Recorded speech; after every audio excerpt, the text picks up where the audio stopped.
The first protest I ever attended was the Women's March in 2018. It was a true source of inspiration for me. Seeing women, young people, activists gathering together, it ignites something that I never known that I have, caring for others beyond myself. From that point on, I decided I should get involved more with my local community. So the first thing that I did was I attended a meeting with an organization called VitRise. At VitRise, I met a dear friend of mine named Tim. Tim helped me navigate my talents when it comes to activism and campaigning. Through Tim, I met David Kilstein, who was then the lead organizer for the Harley Ruda campaign in the primary. And from that point on, I began to be involved in the Harley Ruda's campaign.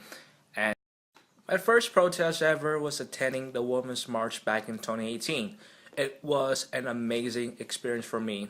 At first I was kind of nervous when it comes seeing these inspiring people around me. I felt kind of timid when it comes to that matters because I haven't achieved much, but that timid helped me being more involved with my local community. Through youth in government, my a fellow delegate of mine decided to be involved in March for Our Lives after the 2018 mass shooting in Parkland, Florida. And I happened to become a student organizer through the helps of other mentors that I met along the way, and they helped me, shape me greatly when it comes to that matters. After the Women's March and March for Our Lives, I learned that we have to keep up the spirit of the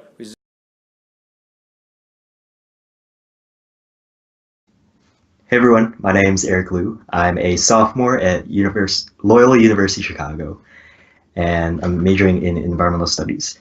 And I got involved with the Sunrise Movement's Green New Deal Day of Action, calling on our representatives to support a select committee for Green New Deal.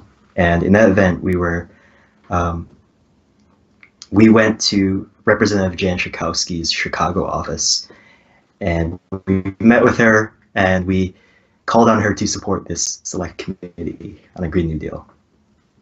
Before our protests, the environmental organization on campus that I'm involved with, the Student Environmental Alliance, the night before we got signs, we made a huge banner. It was a lot of art building, and we also got to learn songs as we marched from our train stop all the way to our office. And then once we got inside, we continued singing until she finally came to meet us. So I found this event through the Student Environmental Alliance on campus. They're connected with a bunch of environmental organizations, so they decided we could get involved. In general, it was great to have a bunch of young people come together, and it was really empowering and uplifting to have all that unity behind a common environmental cause.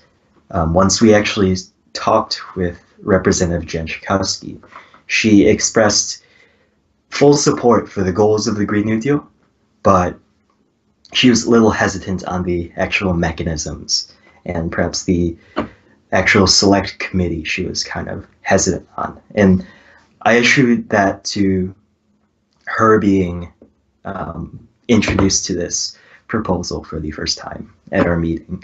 But overall, it was a very humanizing experience, and I understand where she comes from and how politicians work. At least I get a better understanding of that, and it's easier now not to dismiss politicians just because they do something we disagree with. We shared the live stream on Facebook, and we called on whoever was viewing to call their representatives to support the select committee on a Green New Deal. I also, for me personally, I emailed my environmental club back in high school, and I told them to do the same, to call their representatives. I think for me personally, it comes down to I'm coming from a place of peace and compassion, because it's so easy to get into shouting matches with people we disagree with, but it's important to see um, the people we're protesting as human also, with their own similar values, such as wanting to be heard, to feel secure, to feel accepted. And if we can recognize those common values, it's much easier to move forward together. 1. Check the weather. If it's cold, keep hands and feet warm properly. Wearing more means staying longer. If it's warm, dress lightly, but bring proper shoes to protect your feet. Don't ever forget water, and something to cover your head and sunscreen. 2. Invite people. Taking friends makes it more fun and your voice grows. 3. You might want to make posters or wear a certain color, but usually standing around or walking with the masses is fine. 4. Check for a time plan online. Usually certain events are planned, like speeches, marches, flash mobs, or anything else. If it's a march, check out the route. 5. Eat something. You might be there for a while, and street food can be expensive. I usually Google to find out, but organizations like WWF or Greenpeace use Instagram and other social media to reach people. I'm usually not nervous. Sometimes accidents may happen when many people are there. Just avoid any conflict with authorities and know where to go when things go wrong for any reason. That would be the only worrying factor. Otherwise, environmental protests stay fairly calm. Everyone is very confident. In Berlin, it's super fun to protest because of the many diverse people, music, and fun activities. One thing that bothers me are the people who go on stages and speak. If you ask me, their speeches are mostly rubbish and could never convince any one of our goals. Sometimes I even leave early because I do not feel represented. I don't usually post about these things. Most of my followers aren't German, so they can't come anyways. But I might start posting anyway because it's a great encouragement. Because I have very little free time, I only participate in the big, central protests where I have time. Follow-up protests are rare for me.